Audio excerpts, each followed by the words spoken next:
আজকে একটা ভিডিও করব। আমি কালকে কমেন্ট বক্স পড়ছিলাম, সেখানে দেখলাম একজন রিকোয়েস্ট করেছে স্যার যে বিভিন্ন যে গুরুত্বপূর্ণ ভারতের নদীগুলো আছে তার ডান তীরের উপনদী এবং বাম তীরের ট্রিবিউটারি যদি আপনি একটু বলতেন খুব ভালো হতো।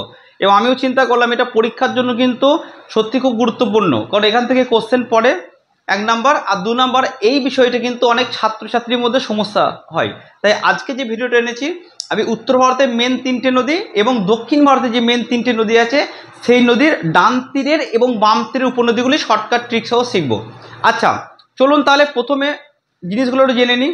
আচ্ছা প্রথমে আমরা জানি উৎস। উৎস কাকে বলে আমরা সবাই জানি, নদী যেখান থেকে শুরু হয় সেটাকে বলে উৎস, যেখানে শেষ হয় সেটাকে বলে মোহনা। ওকে। আর উপনদী কাকে বলবো আমরা? উপনদী হচ্ছে বাইরে থেকে যখন কোনো নদী মিলিত হবে তখন সেটাকে আমরা কি বলবো? উপনদী। আর মেন নদী থেকে যখন কোনো নদী বেরিয়ে যাবে সেটাকে আমরা বলবো শাখা নদী। আমরা এটা সবাই জানি, তাই তো? আচ্ছা এটা উদাহরণ দিয়ে মনে করুন আমার গোটা শরীরটা, আমার শরীরের শুরু কোথা থেকে? মাথা থেকে শুরু, শেষ কোথায়? পায়ে। তাহলে আমার শরীরের উৎস কোনটা? মাথা। মোহনা কোনটা? পা। আচ্ছা তাহলে এই মাথা থেকে পা পর্যন্ত যদি একটা জলধারা প্রবাহিত হয় সেটাকে আমরা কি বলবো? প্রধান নদী। আচ্ছা বলুন তো, আস্তে আস্তে উনি আমার হাত দুটো বেরিয়ে যাচ্ছে, প্রধান নদী থেকে দুটো নদী বেরিয়ে গেল, এটাকে আমরা কি বলবো? শাখা নদী, তাই তো? আবার মনে করুন হাতটা আমি আস্তে আস্তে গুটিয়ে নিচ্ছি, ধরে নিলাম দুটো বাইরের নদী, এটা মেন নদী, বাইরে থেকে দুটো নদী আস্তে আস্তে আস্তে দেখুন প্রধান নদী আসছে, এলো, চলে এলো, এটাকে আমরা কি বলবো? এটাকে বলবো উপনদী। তাহলে বলুন, চলুন এর ব্যায়াম করে পড়ে নি। এটা কি নদী? শাখা নদী, উপনদী, শাখা নদী, উপনদী। কনসেপ্ট বুঝতে পেরেছেন? তো এটা বলার কারণ কি, আমাদের ম্যাক্সিমাম ছেলেমেয়ে একটা জিনিস কিন্তু ভুল করে দেয়, যে ডান দিক এবং বাম দিক নির্বাচন ভুল করে দেয়, কোনটা ডান দিকের উপনদী কোনটা বাম দিকের উপনদী। এবার চলুন এখানে ভুলটা কি জন্য হয়, তার কারণ হচ্ছে বাম দিক এবং ডান দিক নির্ধারণের জন্য দুটো নিয়ম আছে। একটা হচ্ছে আন্তর্জাতিকভাবে একটা স্বীকৃত নিয়ম আছে। আন্তর্জাতিকভাবে কি করা হয়, উৎস থেকে মোহনা পর্যন্ত প্রথমে দেখা হয়, উৎস থেকে কাউন্ট করা হয়। যেমন দেখুন এই এই এই নদীটা, এটা উৎস, এটা মোহনা, তাহলে আন্তর্জাতিকভাবে কি করা হবে?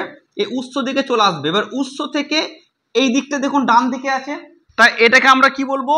ডান তীরের উপনদী বা রাইট ব্যাংক। আর এই দিকটাকে কি বলবে? Left bank. এটা হচ্ছে আন্তর্জাতিক স্বীকৃত নিয়ম অনুসারে। তাহলে আন্তর্জাতিকভাবে উৎস থেকে মোহনা দিকে দেখা হয়, কিন্তু আঞ্চলিকভাবে অনেক সময় কি করা হয়, এই মোহনা থেকে দেখুন, এই মোহনা থেকে উৎস পর্যন্ত কিন্তু কাউন্ট করা হয় ডান দিক বাঁ দিক। এবার যখনই মোহনা থেকে আমি উৎস দিকে কাউন্ট করব তখনই কিন্তু এই ডান তীর এবং বাম তীরের উপনদীর নাম একটু চেঞ্জ হয়ে যায়। তাহলে দুটো নিয়ম শিখলাম, একটা হচ্ছে আন্তর্জাতিকভাবে কি করা হয়, উৎস থেকে মোহনাকে দেখে কাউন্ট করা হয় উৎসে দাঁড়িয়ে, আর আঞ্চলিকভাবে কিছু কিছু ক্ষেত্রে কি করা হয়, মোহনা থেকে উৎসের দিকে দাঁড়িয়ে কাউন্ট করা হয়। এবার চলুন আমরা তাহলে প্রথমে কি দেখে নেব, উত্তর ভারতের যে মেন তিনটে নদী আছে সেই নদীগুলোর ডান তীরের উপনদী এবং বাম তীরের উপনদী কি আমরা শর্টকাটে শিখে নেব। প্রথম নদী কি? প্রথম নদী হচ্ছে ব্রহ্মপুত্র। ঠিক আছে, এই ব্রহ্মপুত্রের আমি একদিকে লিখেছি বাম তীর অর্থাৎ লেফট ব্যাংক, একদিকে লিখেছি ডান তীর রাইট ব্যাংক। ঠিক আছে, এটা মনে রাখার কিন্তু খুব একটা মজার ট্রিক আছে। দেখবেন আমরা কি করি, অনেকের কিছু গান শুনলে বা কোনো কিছু দেখলে আমাদের পাপবোধ হয়, তাই তো? সেই পাপবোধটাকে দ্বিতীয় পর্যায়ে আমরা কি করি, সেটাকে পাপবোধটাকে কাটাবার জন্য পুণ্যবোধ করি। তাই ঠিক সেরকম এই ব্রহ্মপুত্রের নদীর যে ট্রিকটা ব্যবহার করা হয়েছে, এই বাম দিকের যে ট্রিকটা ব্যবহার করছি সেটা শুনলে আমাদের হয়তো একটু পাপবোধ হতে পারে, ঠিক আছে? আর সেই পাপবোধটাকে মোচন করে ডান দিকে যখন চলে আসবো সেটা পুণ্যবোধ হবে। ঠিক আছে, চলুন প্রথমে পাপ করে নিই, তারপরে পুণ্য করবো, কারণ এটাই মানুষের ধর্ম। প্রথমে কি হয়, ইয়ং বয়সে অনেক পাপ টাপ করে নেয়, তারপর শেষ বয়সে কি সৎসঙ্গ ধর্ম টর্ম করে ওই যতটা পাপ আছে সেটাকে কাটাবার চেষ্টা করে, তাই না? চলুন দেখুন এই লেফট ব্যাংকের যে ব্রহ্মপুত্রের উপনদী সেটা মনে রাখার জন্য একটা গান আছে, দেখবেন খুব পপুলার গান। গানটা শুনলে আমাদের একটু পাপ বোধ মনে হবে, হাসবেন আমরা। ঠিক আছে, গানটা কি? এটা গান আছে, দিল ধক ধক করনে লাগা। এই দিল ধক ধক করনে লাগা এটা আমরা মনে রাখবো। ঠিক আছে, এই দিল ডিআই থেকে হচ্ছে দিহাং। ওকে, ডিআই থেকে কি হলো? দিহাং। ওকে, এল থেকে হচ্ছে লোহিত। আচ্ছা, ধাক ধাক ধাক ধাকে ডিএইচ থেকে হচ্ছে ধানসিঁড়ি। আর কর্ণে থেকে কে থেকে হচ্ছে কপিলি। ওকে, তাহলে কি হলো, বাম ত্রিপুণ দিয়ে আমরা কিন্তু পাপ কাজ করে ফেললাম। দিল ধাক, কি গানটা? দিল ধাক ধাক করনে লাগা, অনিল কাপুরের পপুলার গান। এবার চলুন পাপ যা করে নিলাম, এবার অবশ্যই পুণ্যবোধ করতে হবে। চলুন পুণ্য করার জন্য আমরা কোথায় চলে যাব? ডান তীরে। দেখুন মানস যা পাপ করার করে নিয়েছে কিন্তু মানুষ এবার কিন্তু পূর্ণ করবে। ওই যে মানস তিস্তা তোরসা এক্সপ্রেসে আমাদের একটা পপুলার ট্রেন আছে, ট্রেনটার নাম কি? তিস্তা তোরসা এক্সপ্রেস। তা কি বলছে? মানুষ তিস্তা তোরসা এক্সপ্রেসে চেপে সৎসঙ্গ, সৎসঙ্গের জন্য সুবর্ণ রেখা বা সুবর্ণশ্রী যাচ্ছে। সৎসঙ্গ খুব পপুলার, সবাই জানি, ঠিক আছে, খুব ভালো কাজ হয় সৎসঙ্গে।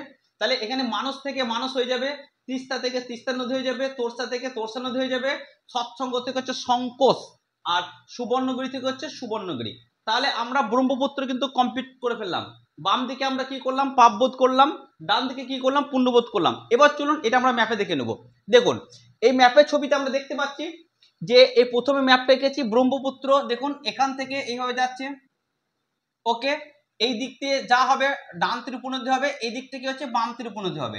এই দ্বিতীয় স্লাইডে কিন্তু আমি আরো ব্যাপারটা ইজি করেছি। দেখুন এইদিকে কি আছে?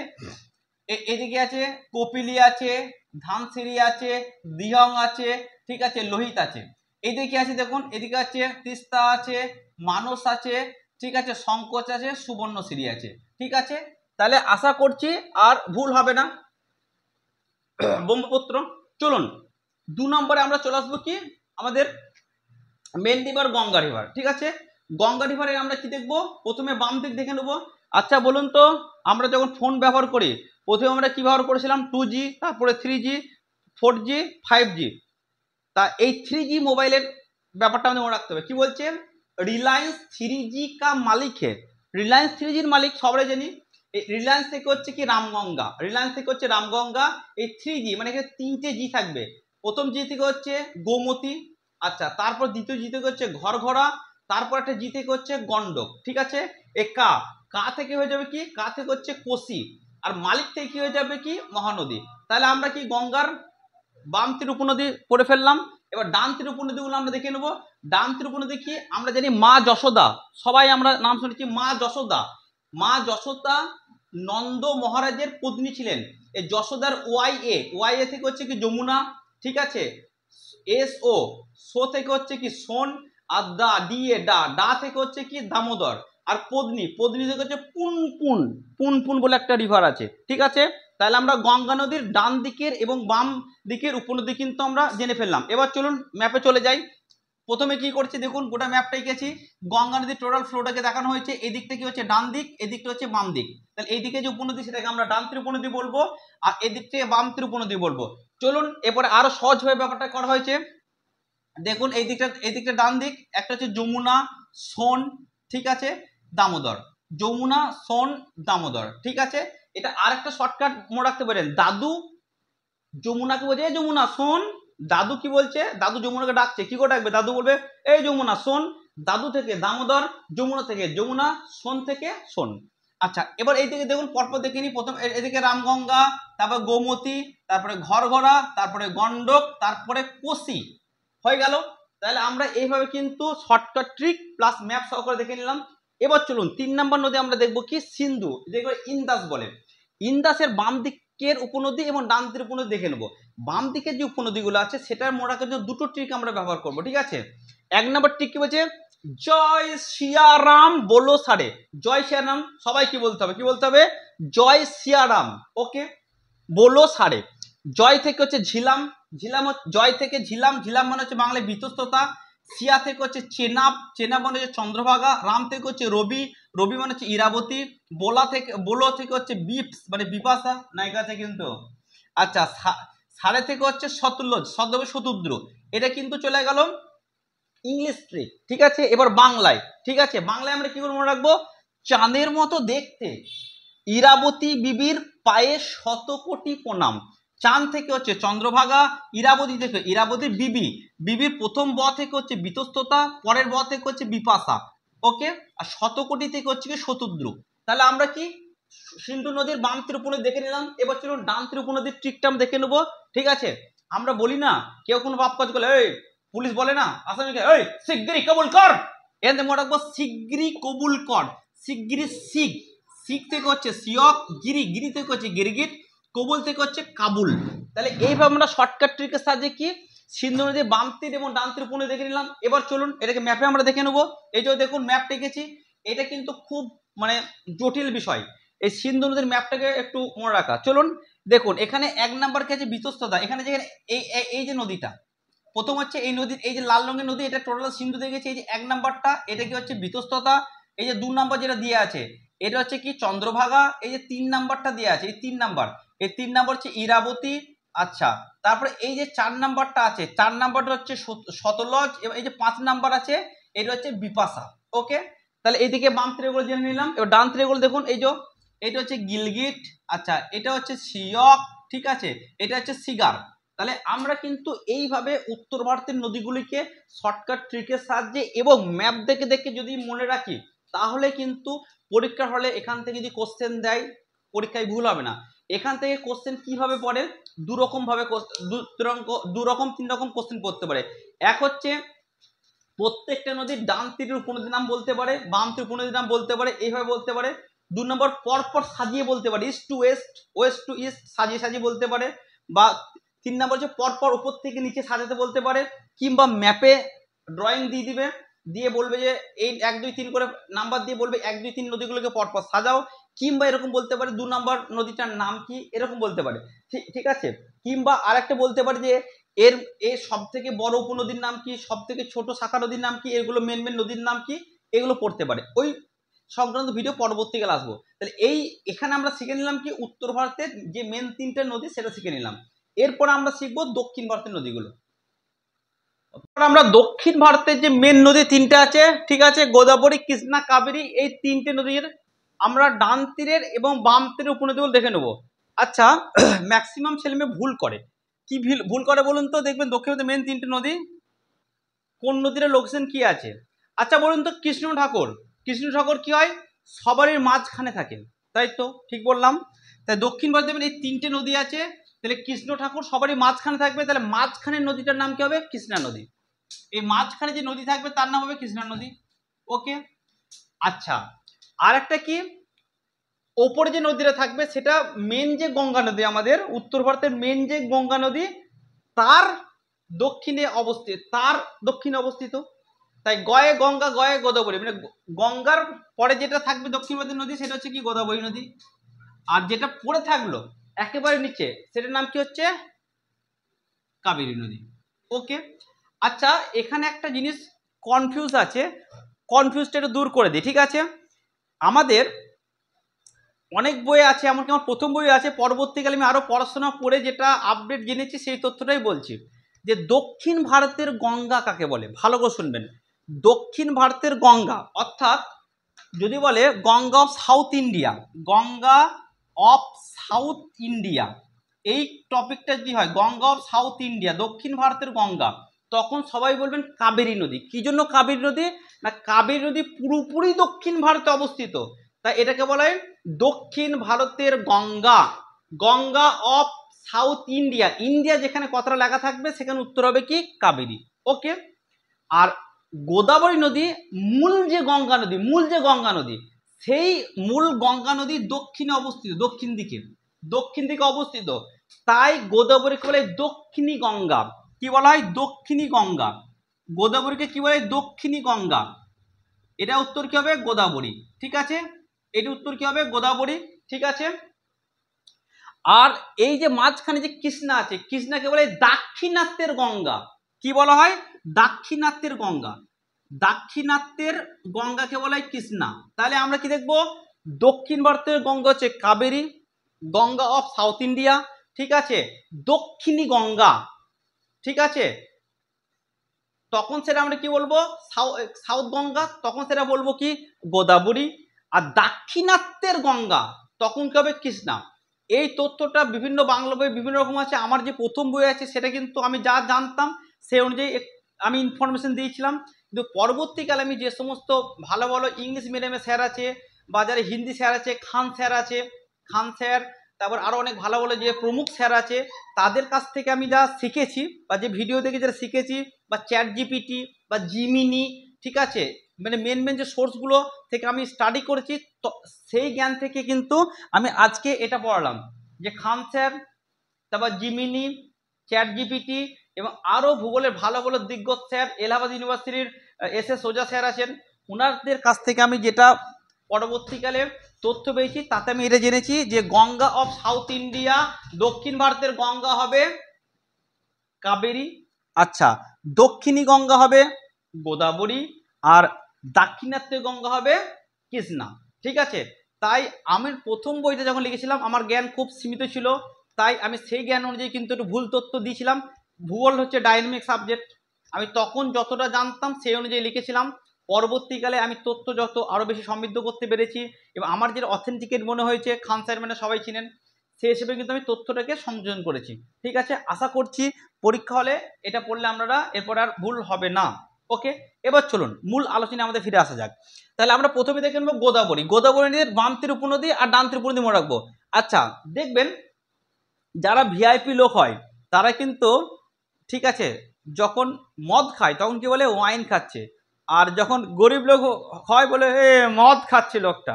গরিবদের ক্ষেত্রে আলাদা জিনিস, গরিবরা মদ খেলে বলবে মাতাল, ঠিক আছে মদ খাচ্ছে, বড় লোকরা বলবে কি ওয়াইন খাচ্ছে।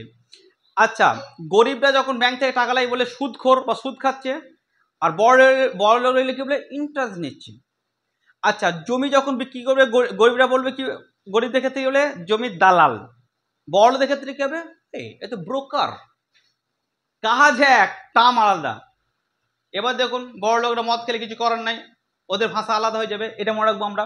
ঠিক আছে, কি বলছে ভিআইপি ডিএসপি ওয়াইন খাচ্ছে, ওকে এটা মনে রাখবো। এবার ভিআইপি ডিএসপি ওয়াইন খাচ্ছে, এই ভি থেকে হচ্ছে কি ভারদা, ওকে ভি থেকে কি, ভি থেকে আমরা দেখে নেবো ভারদা। আচ্ছা এই আই থেকে হচ্ছে কি ইন্দ্রাবতী। আচ্ছা পি থেকে কি হচ্ছে, পি থেকে দুটো হবে, একটা হচ্ছে পূর্ণা, ঠিক আছে, আর পি থেকে পেনগঙ্গা। ঠিক আছে, আমরা কিন্তু ওয়াইন খাবেন না, ওই খাওয়া একদম ঠিক নয়, কারণ যা পুণ্য কাজ করেছে নিজের পূর্ণা সেগুলো কিন্তু সব জলে চলে যাবে, তাই ওটা না খাওয়াই ভালো। ওকে চলুন, এই ডি, ডি থেকে কি হবে দুদুয়া, আর এই যে এস, এস থেকে কি হবে সাবারি, আর এই যে পি, এই পি থেকে দুটো হবে পূর্ণা পেনগঙ্গা, আর ওয়াইন থেকে কি হবে ওয়েনগঙ্গা। তাহলে আমরা এইভাবে কি গোদাবরী বাম তীর উপনদী ক্লিয়ার করে দিলাম। ডান তীরে চলে আসবো কি পিএম প্রাইম মিনিস্টার, পি থেকে হচ্ছে কি প্রভারা, পি আর এ প্রভারা, এম থেকে দুটো একটা হচ্ছে মঞ্জিরা আর একটা হচ্ছে কি মানের। গোদাবরী দেখে নিলাম, চলুন ম্যাপে আমরা দেখে নিই। এই দেখুন গোদাবরী, গোদাবরী এইদিকে দেখুন এটা হচ্ছে মঞ্জিরা, এদিকে মানেরা, এদিকে দেখুন পূর্ণা, এদিকে হচ্ছে পেনগঙ্গা, এটা হচ্ছে ওয়ার্ধা, এটা হচ্ছে ওয়েনগঙ্গা, এটা হচ্ছে ইন্দ্রাবতী, ঠিক আছে এটা সাবারি। এইভাবে ম্যাপে দেখে নিলাম, অরিজিনাল ম্যাপ দেখে নিয়েছি। গোদাবরী লোকেশন আমরা দেখে নিয়েছি কোথায়, একেবারে ওপর হবে। তাহলে দক্ষিণ ভারতের গঙ্গা কাবেরী, আর দাক্ষিণাত্যের গঙ্গা কি হবে, দাক্ষিণাত্যের গঙ্গা হচ্ছে কৃষ্ণা, আর দক্ষিণী গঙ্গা উত্তর কি হবে গোদাবরী। চলুন এরপরে আমরা দেখে নেবো কি, এরপরে আমরা দেখে নেবো কাবেরী নদী। কাবেরী নদী ট্রিকটা আমরা বাম দিকের মোড়াবো কি, আমাদের এখন ভারতের বিখ্যাত প্লেয়ার আছে অরুণ নায়ার, দারুণ ক্রিকেট খেলে, তাই কি বলছে অরুণ নায়ার ভালো খেলে হাসছে। নায়ার থেকে কি, নায়ার থেকে নয়ার নদী, ভালো থেকে হচ্ছে ভবানী নদী, হাসছে এইচ এ এস এইচ, এই যে আমি বলেছি না হোয়াটসঅ্যাপের ইংরেজি আমি লিখেছি H A S H. H থেকে কি হচ্ছে হারাঙ্গি, ঠিক আছে, এ থেকে কি, এ থেকে হচ্ছে আরকাবতী, ঠিক আছে, এস থেকে হচ্ছে সিমসা, আর এইচ থেকে হচ্ছে হেমাবতী। তাহলে আমরা শিখে নিলাম বাম তীরের। ডান তীরে বলবো কি, ডান তীরের ট্রিকটা কিন্তু মনে রাখবেন ব্ল্যাঙ্ক। গতবারে চাকরি ক্ষেত্রে কি হয়েছিল, অনেকে ব্ল্যাঙ্ক খাতা জমা দিয়েছিল ওএমআর সিট, আমরা ভুল করে কিন্তু ব্ল্যাঙ্ক খাতা দিবেন না, ওই ব্ল্যাঙ্ক শব্দটা এখানে ব্যবহার করবেন, বরঞ্চ ওই ব্ল্যাঙ্ক খাতা না দিয়ে এই ব্ল্যাঙ্ক শর্টকাট ট্রিকটা যদি মনে রাখেন তাহলে এগুলো মনে থাকবে, পরীক্ষায় এই কোশ্চেনটা পড়লে ব্ল্যাঙ্ক মনে রাখলে খাতাটা কিন্তু পূর্ণ করতে পারবেন। ওকে চলুন, এই ব্ল্যাঙ্কের বি থেকে হচ্ছে কি ভবানী, এল থেকে কি হচ্ছে লক্ষণ তীর্থ, ঠিক আছে, এ থেকে কি হচ্ছে অমরাবতী, ঠিক আছে, এন থেকে হচ্ছে নইল, কে থেকে কি হচ্ছে কাব্বানি, এস থেকে কি হচ্ছে সুবর্ণশ্রী। আচ্ছা এখানে আপনাদের কোশ্চেন হবে এই যে স্যার ভবানী দুদিকেই লিখেছেন, ডান দিকেও লিখেছেন বাম দিকেও লিখেছেন, এই কোশ্চেনটা কি জন্য কনফিউজ হয় আমি আগেই বলে দিচ্ছি। আন্তর্জাতিকভাবে যখন আমি উৎস থেকে মোহনা পর্যন্ত দেখব ডান তীর বাম তীর আলাদা হবে, এই যে ভবানী নদীটা এটা কিন্তু আন্তর্জাতিকভাবে কিন্তু দিয়েছে বাম তীরে, কিন্তু যখন আমরা আঞ্চলিকভাবে দেখেছি মোহনা থেকে উৎস পর্যন্ত তখন অনেকে কিন্তু এটাকে ডান তীরে দিয়েছে, তাই দুদিকে আমি লিখে রেখেছি, আমরা নিজের মতো করে একটু ঠিক করে নেবেন। এবার চলুন আমরা তাহলে কি দেখে নেবো, ম্যাপে দেখে নেবো। চলুন ম্যাপ দেখে নিই। এই যে কাবেরী নদী, আমরা দেখে নিই এই কাবেরী নদী, এটা কাবেরী। দেখুন এই যে কাবানী, ভবানী, নইল, অমরাবতী, আর এদিকে দেখুন সিমসা, জেনে গেলাম। এরপর আমরা দেখবো কৃষ্ণা নদী। কৃষ্ণা নদীর বাম তীরে কি বলছে, বাম তীর মনে রাখার জন্য কি, ভীমা দিদি মনে প্রাণে খুশি। ভীমা থেকে হচ্ছে ভীমা, দিদি থেকে হচ্ছে দিন্ডি, মন থেকে দুটো হবে, একটা হচ্ছে মুসি আর একটা হচ্ছে মুনেরু। ওকে, খুশি থেকে হচ্ছে কি, খুশি পালেরু, ঠিক আছে। মনে প্রাণ, প্রাণ থেকে হবে এটা, প্রাণ থেকে কি হচ্ছে পানেরু, প্রাণ থেকে পানেরু। আচ্ছা, এবার ডান তীরে উপনদী, এটা এই ডান তীরে অনেকগুলো উপনদী আছে, তাই এর ট্রিকটাও কি হবে, বড় হবে, ঠিক আছে। কি বলবো, কঙ্গনা রানাওয়াত, সবাই আমরা চিনি, কেউ কিন্তু ভুলবো না, ঠিক আছে। তুহি মেরা সব হ্যায়, কঙ্গনা রানাওয়াতের বিখ্যাত গান, ঠিক আছে। কঙ্গনা রানাওয়াত তার ভাইকে নিয়ে তুঙ্গভদ্রার ঘাটে নাগ পঞ্চমীকে দুধ ও মালা পরিয়ে পুজো করছে। ওকে, কঙ্গনা থেকে কি কয়না, ভাই থেকে হচ্ছে ভেন্না, নাগ পঞ্চমী থেকে হচ্ছে পঞ্চনাগ, দুধ থেকে হচ্ছে দুধ গঙ্গা, ঠিক আছে। মালা থেকে হচ্ছে কি মালা প্রভা, ঘাট থেকে হচ্ছে ঘাট প্রভা, তুঙ্গভদ্রা থেকে হচ্ছে তুঙ্গভদ্রা। তাহলে আমরা কিন্তু এভাবে মনে রাখলাম। চলুন এবার ম্যাপে দেখে নেব আমরা। দেখুন কৃষ্ণা নদীর লোকেশন দেখতে পেয়েছি, কৃষ্ণা নদী মানে কৃষ্ণ ঠাকুর সবারই মাঝে থাকবে, ওকে, মাঝখানে সবসময় থাকবে। এবার দেখুন এই যে আরো ইজি করে দিয়েছি, এই দেখুন কয়না, ভীমা, ঠিক আছে, প্রাণভদ্রা, ঘাটভদ্রা, মালভদ্রা, ঠিক আছে, তুঙ্গা। এইদিকে দেখুন ভীমা, ঠিক আছে, পোলেরু, ঠিক আছে, দিন্দি, মুন্সি ইত্যাদি। তাহলে কিন্তু এইভাবে আমরা কি করলাম, প্রথম কথা হচ্ছে বিভিন্ন শর্টকাট ট্রিকের সাহায্যে এবং ম্যাপ দেখে দেখে আমরা কিন্তু আজকে উত্তর ভারতের নদী এবং দক্ষিণ ভারতের নদী, যে ডান তীরের এবং বাম তীরের উপনদীগুলো আছে, সেগুলো শিখে ফেললাম। বারবার বলছি, এখান থেকে কি ধরনের কোশ্চেন আসবে, 1 নাম্বার কোশ্চেন আসবে যে প্রত্যেক নদীর ডান তীর উপনদীর নাম দিতে পারে, বাম তীর দিতে পারে। 2 নাম্বার কি ইস্ট ওয়েস্ট, পূর্ব থেকে পশ্চিম বা পশ্চিম থেকে পূর্বে সাজাতে বলতে পারে। কোনটা বৃহত্তম কোনটা ক্ষুদ্রতম সেটা বলতে পারে। অনেক সময় ম্যাপ দিয়ে দিতে পারে, ম্যাপ দিয়ে 1 2 করে সাজাতে বলতে পারে, কিংবা ম্যাপ দিয়ে শুধু 2 নাম্বার চিহ্নিত করতে বলতে পারে যে এই নদীটার নাম কি। আশা করছি এরপরে আর ভুল হবে না। Thank you.